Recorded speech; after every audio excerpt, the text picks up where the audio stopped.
Eliza Crane was 18 and homeless in the dust-choked streets of Halsey, Kansas.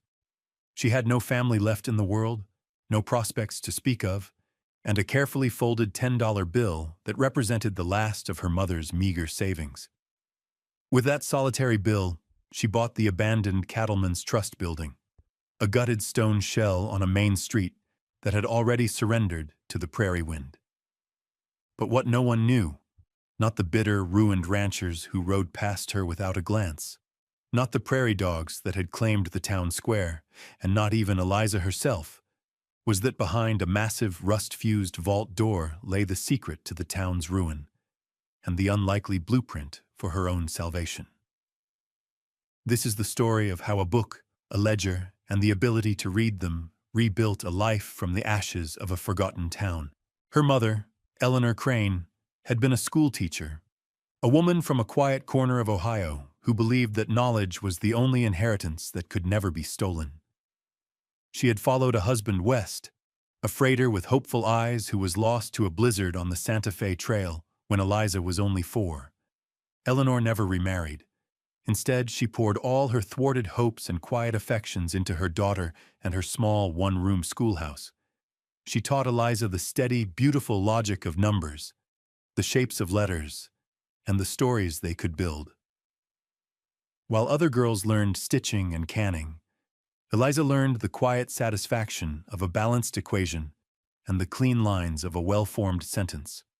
Her most treasured possession, the object she carried with her through every hardship, was her mother's own copy of Euclid's Elements, its cover worn smooth, its pages filled with Eleanor's precise, delicate notes in the margins. It was a book of geometry, of proofs and axioms, and her mother had called it the grammar of the physical world.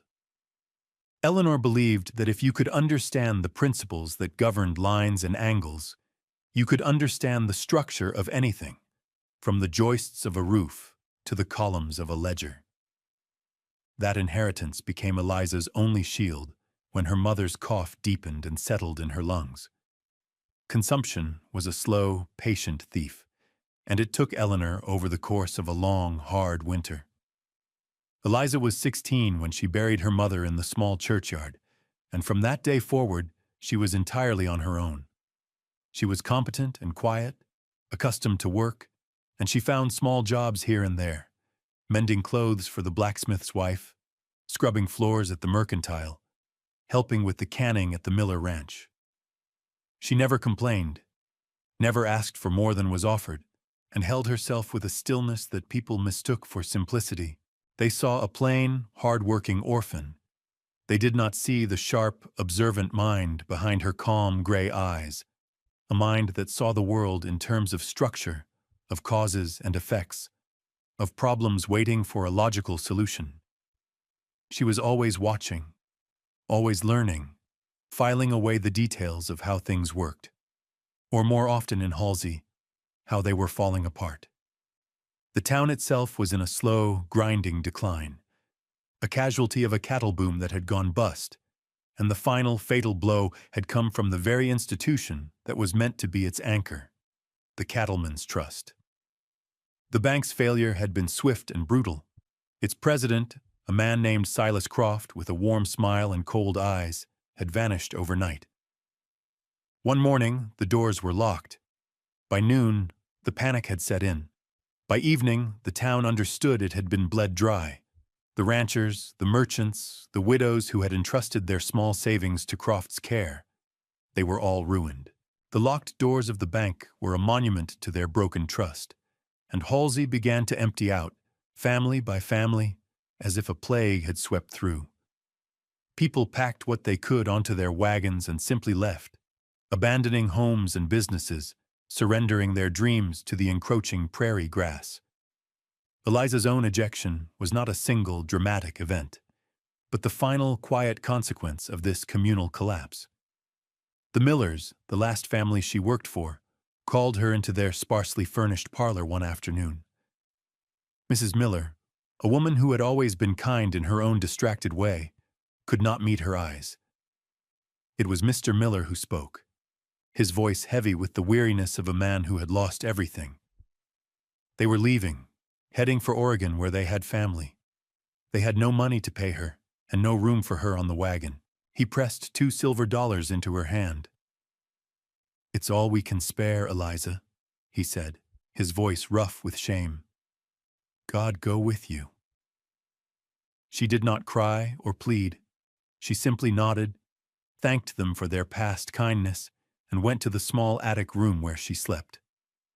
She gathered her few possessions: a spare dress, her mother's worn book, a tin cup, a blanket, and the small cloth purse that held her savings. She now had $10.12 to her name. She walked out of the Miller house and did not look back. The town of Halsey, which had been her whole world, had finally and completely cast her out. She was adrift in a sea of abandoned buildings and broken dreams. She spent that first night huddled in the covered doorway of the old mercantile, the rough wool of her blanket pulled tight around her shoulders, the hard spine of her mother's book a solid, comforting weight against her side. The wind, a constant, lonely presence on the plains, moaned through the empty streets, carrying with it the scent of dust and decay. She felt a profound and chilling solitude, the kind that settles deep in the bones, but despair was a luxury she could not afford. As the sun rose, casting long skeletal shadows down the main street, she got to her feet.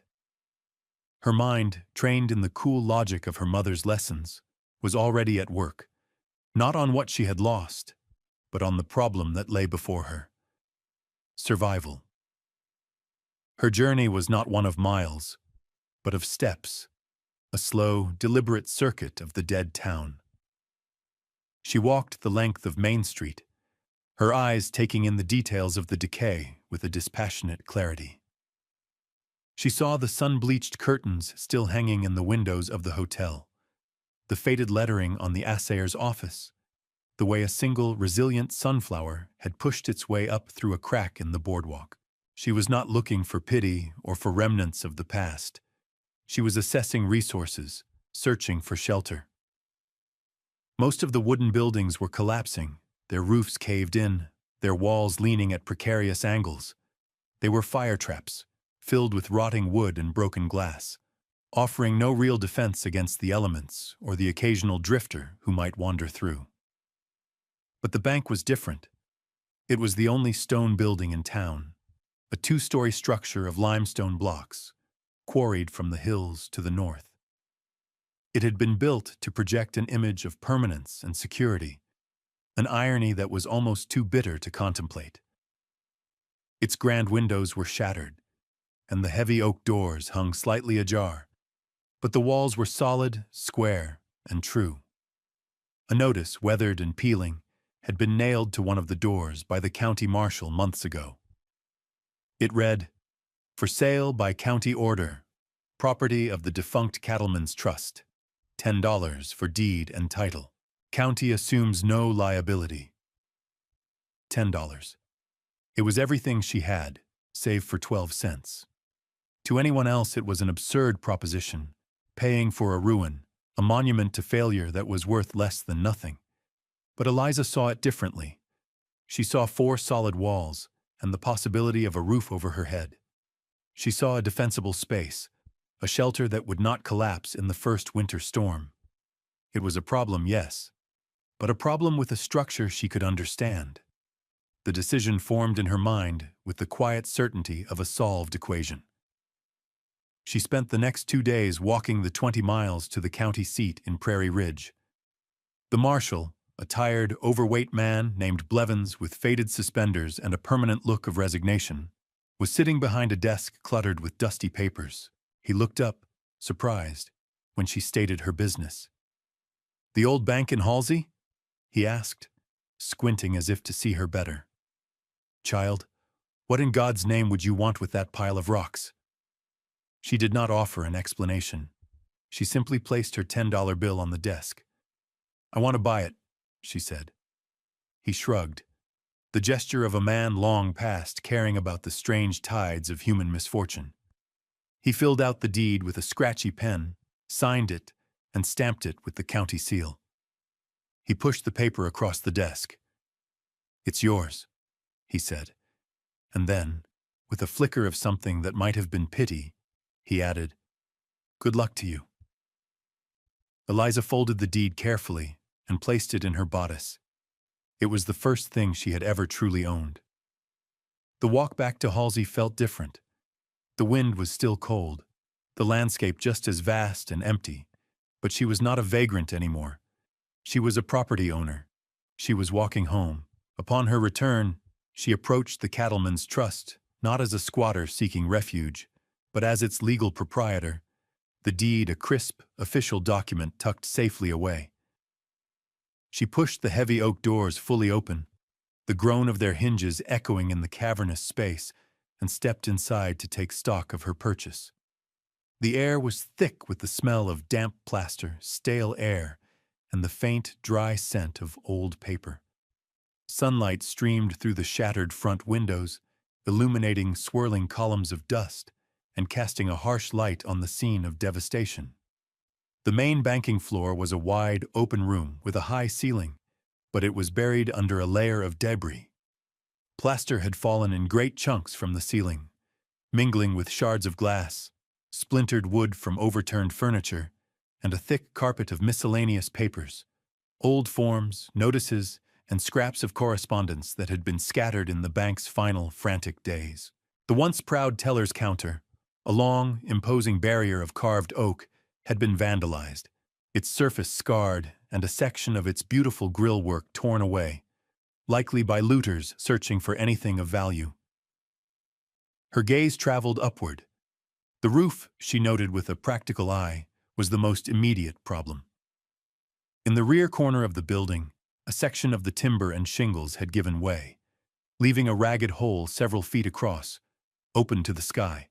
Water stains radiated out from the hole, dark and sprawling across the remaining ceiling joists and down the stone wall.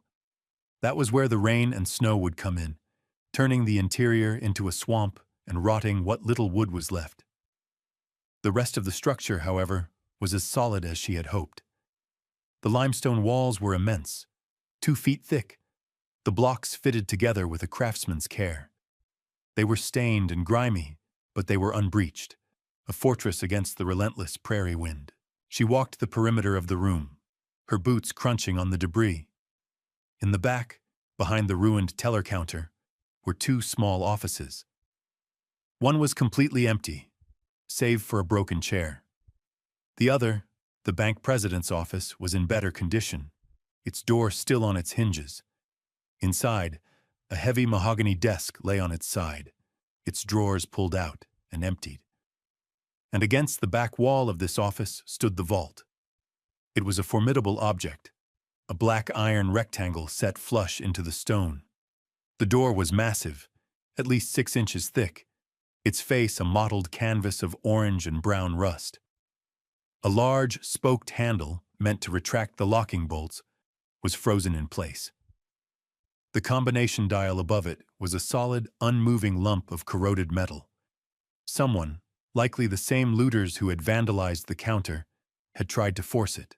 Deep gouges scarred the iron around the seam of the door, and a heavy sledgehammer, its handle cracked, lay on the floor beside it, a testament to their failed efforts.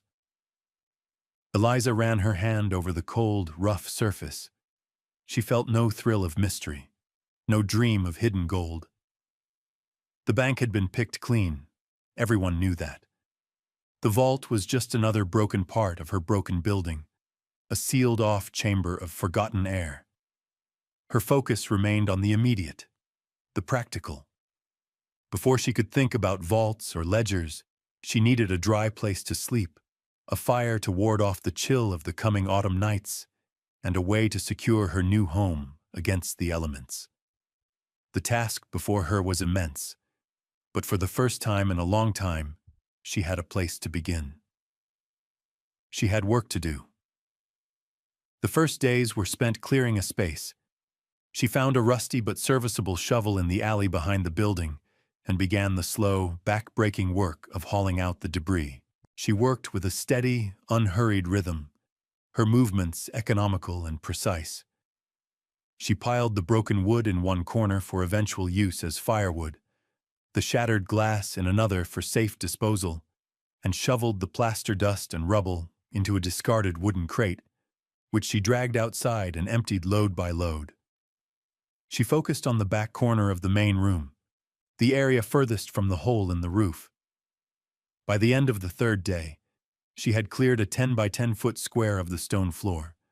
She swept it clean with a makeshift broom fashioned from prairie grass tied to a stick.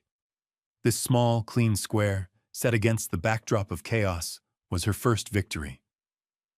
It was her kitchen, her bedroom, her parlor. It was home. Her next task was the roof.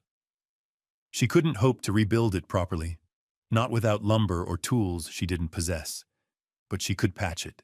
She spent a day scavenging the other abandoned buildings in Halsey, carefully prying loose intact boards from collapsed walls and collecting sheets of rusted tin from the roof of the old livery stable. Using a length of rope and her own surprising strength, she hauled the materials to the second floor and, working cautiously on the weakened roof joists, she fashioned a crude but effective patch over the hole, layering the boards and tin to shed the worst of the rain. Her greatest find came from the alley behind the blacksmith's shop, a small, pot-bellied iron stove cast aside because of a long crack in its firebox. She dragged the heavy object back to her cleared corner in the bank and set about repairing it. This was work that required patience and ingenuity, qualities her mother had nurtured in her. She remembered watching the blacksmith repair his forge with a special kind of clay. She found a deposit of similar clay down by the dry creek bed, mixed it with water to make a thick paste, and painstakingly filled the crack in the stove, smoothing it with her fingers. She reinforced the repair with wire she salvaged from a broken fence. After letting the clay dry for 2 days, she built a small, tentative fire inside. The clay held. The stove drew beautifully, its gentle heat pushing back the damp chill of the stone building. That night, for the first time in months, she slept in true warmth, bathed in the soft, flickering glow of the fire, the sound of its crackling a companionable presence in the vast, silent room. As the weeks passed, a routine settled over her. Her days were filled with the physical labor of reclamation. She found a way to board up the broken windows, leaving small openings for light. She repaired one of the heavy front doors so that it could be barred from the inside. The bank was slowly transforming from a ruin into a rustic but secure shelter. It was during this period, while clearing the last of the rubble from the president's office, that her attention returned to the vault. Near its base, half buried in plaster dust, her shovel struck something hard. It was a long, heavy crowbar, nearly 4 feet of solid steel, its tip flattened from use. It had been left behind by the frustrated looters. She picked it up, feeling its weight in her hands. She had no interest in treasure, but the sealed room represented an untidy, unresolved element in her orderly world. It was also, she reasoned, a completely secure, dry place. If she could get it open, it would be the perfect place to store firewood and supplies, safe from weather and pests. She began to examine the door, not as a lock to be picked, but as a piece of machinery. The combination dial and the handle were fused with rust, hopeless. But the hinges, massive pins of steel set into interlocking brackets, were merely rusted on the surface. She remembered a lesson from her mother's book, a principle of levers and fulcrums. With the crowbar, she had a lever. She jammed the flattened tip into the small gap at the top of the upper hinge and put her full weight on it. The metal groaned, but it did not move. It was a problem of force and angles, a geometry problem made of iron and stone. The work was grueling, a battle of inches. Day after day, she returned to the vault door, attacking the hinges. She used a heavy chunk of limestone as a hammer, driving the tip of the crowbar deeper into the seam around the upper hinge pin. The rhythmic clang of steel on steel echoed through the empty bank, a lonely percussion marking the passage of time. Her hands became calloused and raw. Her muscles ached with a deep, persistent soreness. But she was stubborn, and the problem fascinated her. She experimented, trying different angles, seeking the point of maximum leverage. She worked until sweat dripped from her brow and her arms trembled with fatigue. Then, on the fourth day of her assault, she felt a subtle shift. A scraping, grinding sound came from within the hinge. She put her weight on the crowbar again, and this time, the upper pin moved, just a fraction of an inch, with a screech of tortured metal. Hope surged through her. For the rest of the day, she worked with renewed determination, hammering and prying, slowly, painstakingly, working the pin upward. Finally, with one last great heave, the pin came free, a thick, rusted cylinder of steel. The top of the massive door sagged forward an inch. The lower hinge now bore all the weight. It was easier. Within an hour she had worked the second pin loose. The great iron door, free from its hinges, leaned precariously against the frame. Using the crowbar as a lever against the floor, she managed to pry it open just enough to slip through the gap. She lit a lantern and stepped inside. The air that greeted her was not the damp, musty smell of a tomb, but the dry, clean scent of old paper and leather.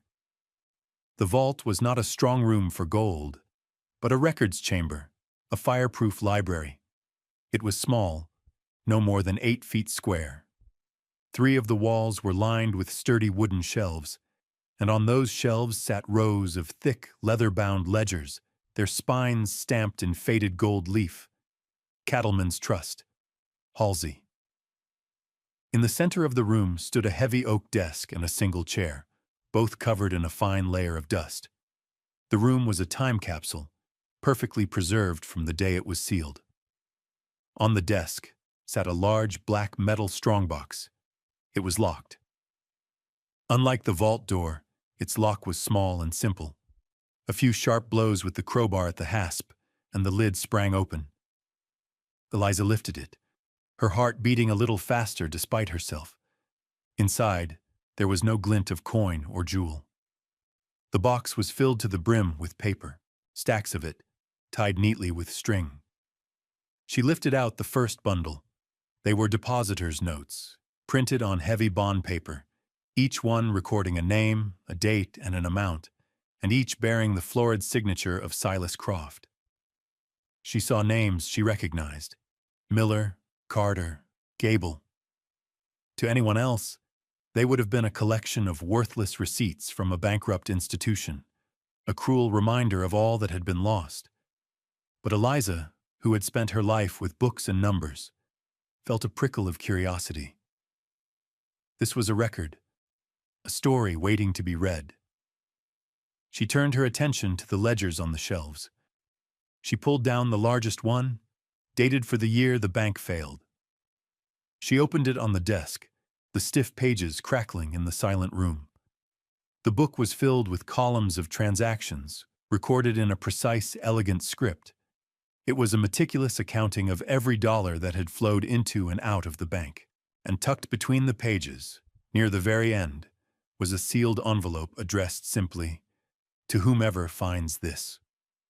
Her fingers trembled slightly as she broke the wax seal. Inside was a letter, several pages long, written in the same neat hand as the ledger entries. It began, "My name is Thomas Ames, and I was the chief clerk of this bank.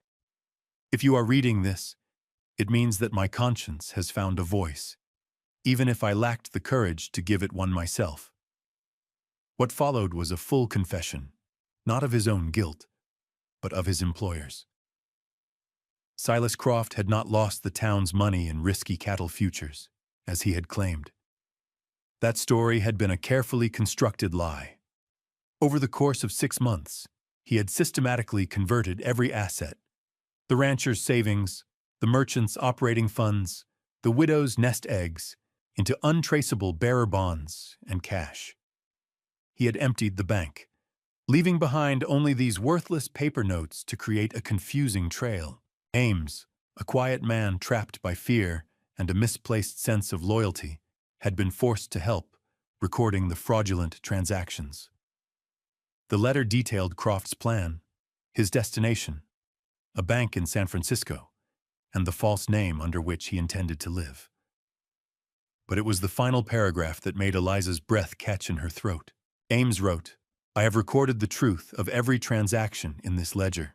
Every stolen dollar is accounted for.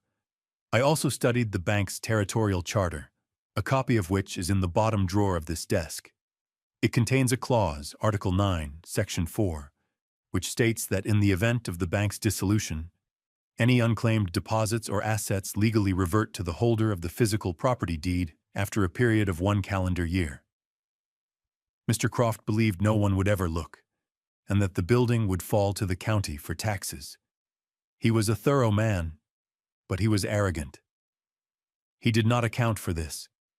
It is a small chance, a strange justice, but it is the only one I can offer the good people of Halsey. I pray God it is enough.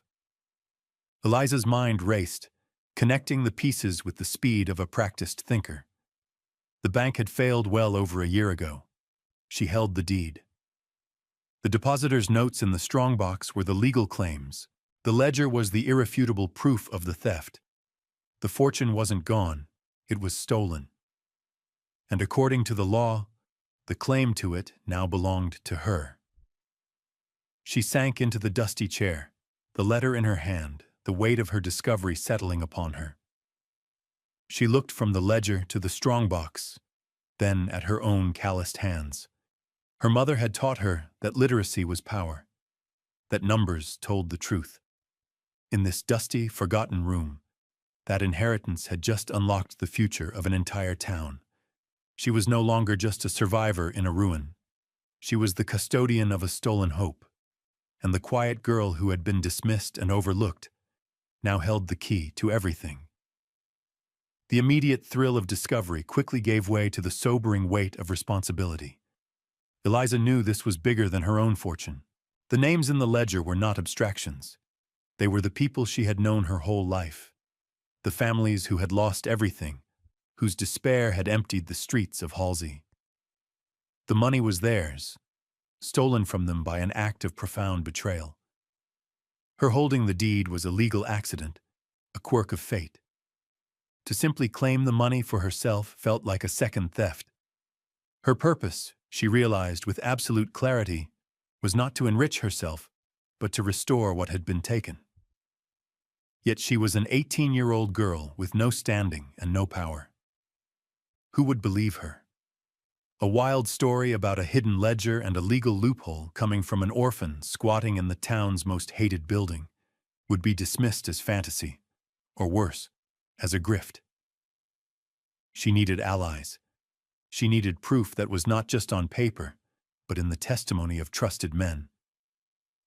Her thoughts turned to Jacob Miller, not the man who had sent her away, but his older cousin, a patriarch of the valley. A man who had built one of the largest ranches in the territory from nothing. He had lost more than anyone in Croft's swindle. He was a hard, quiet man, known for his unyielding integrity. He had refused to leave, and now lived a Spartan existence in a small line shack on the edge of his former lands, a symbol of the town's stubborn, wounded pride. If she could convince Jacob Miller, she could convince anyone. The next morning, she wrapped the main ledger and the bank charter in a piece of oilcloth, took the strongbox with its notes, and set out on the 5-mile walk to Miller's property. She found him splitting wood beside a small, neatly kept cabin, his back still straight and powerful despite his age.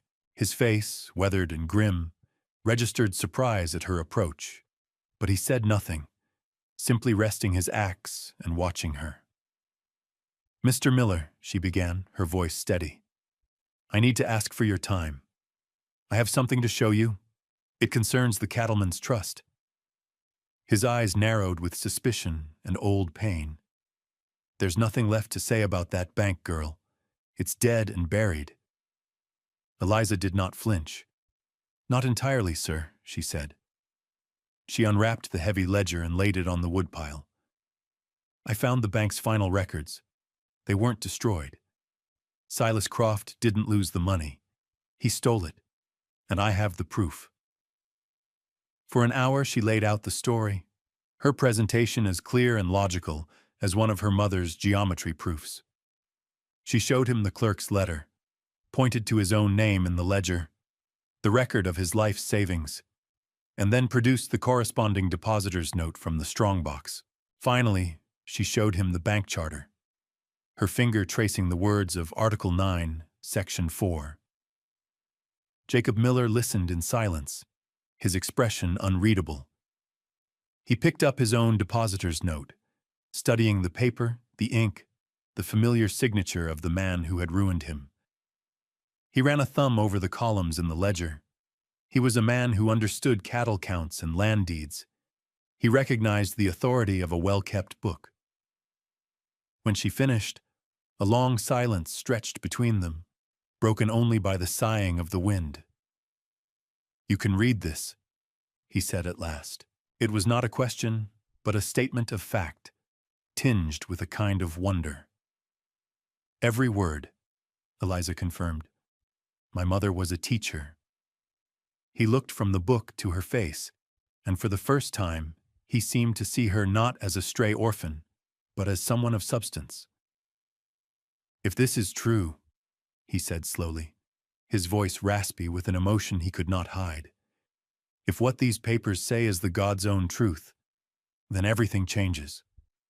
He straightened up, his eyes seeming to regain a fire she had never seen in them. "We need to gather the others," he declared. "Ben Carter, the blacksmith. He can tell if this ink is fresh. Sarah Gable, she'll remember the dates Croft made her husband sign his papers. We need witnesses. We need a council." In that moment, Jacob Miller became her first and most powerful advocate. Her solitary quest had just become a community's cause. Word traveled with the speed of a prairie fire. Jacob Miller rode out that same day, a man possessed of a renewed and righteous purpose. He sought out the scattered remnants of Halsey's citizenry, the families clinging to their homesteads, the ranchers who had been reduced to hiring themselves out as day laborers.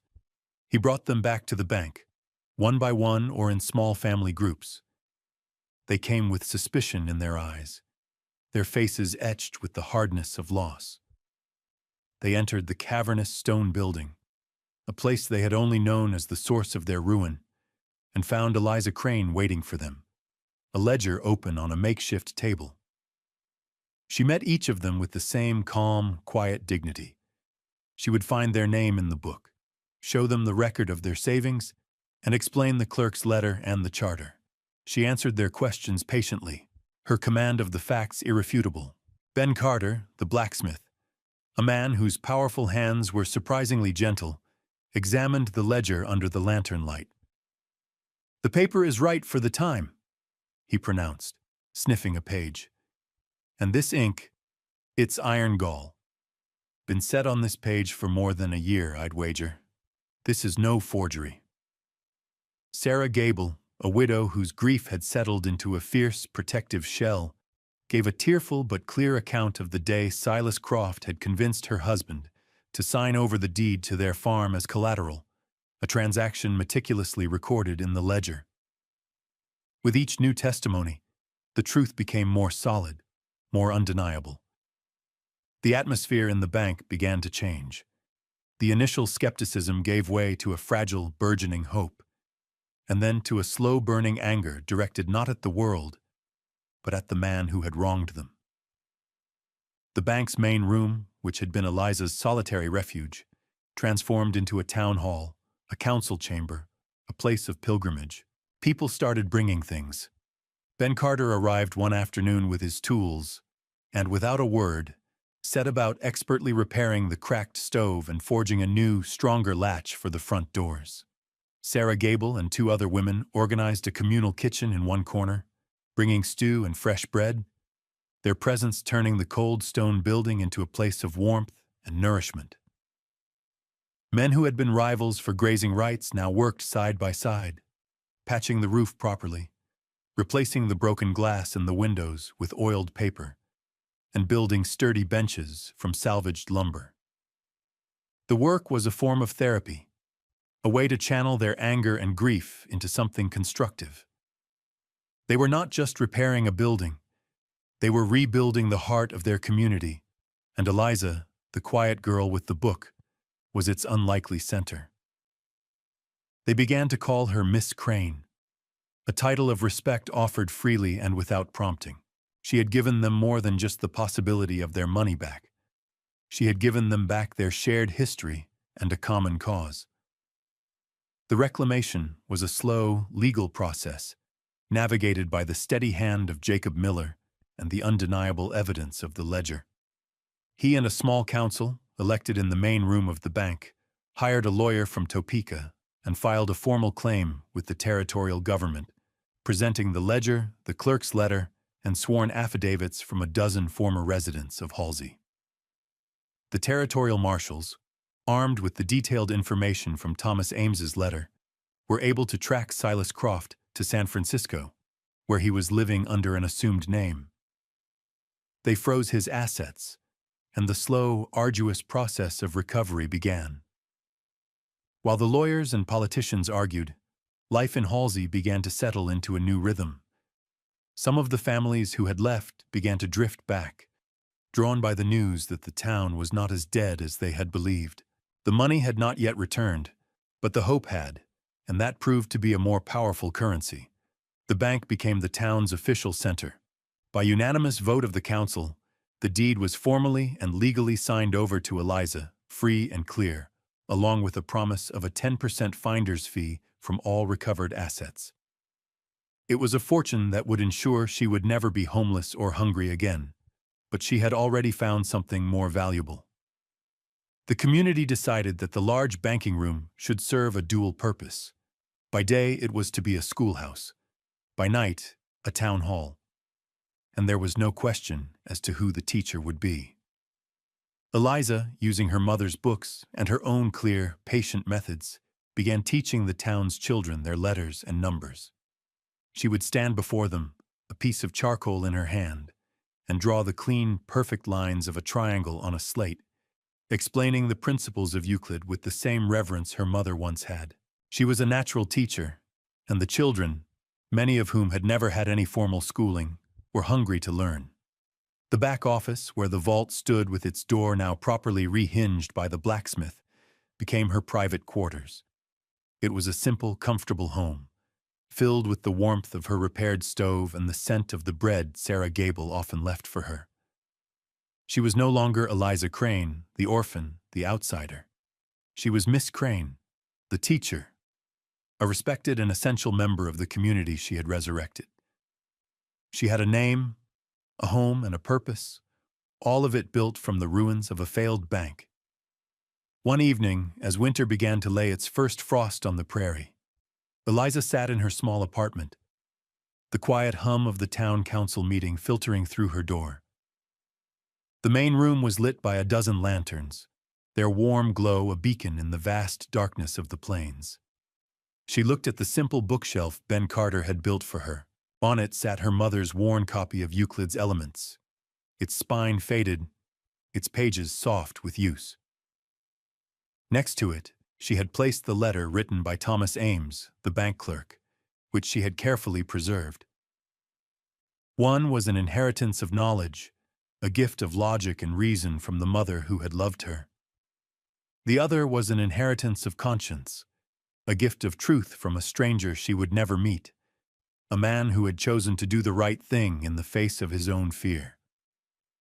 She thought of the $10 bill, the last of her mother's money, and the desperate choice she had made.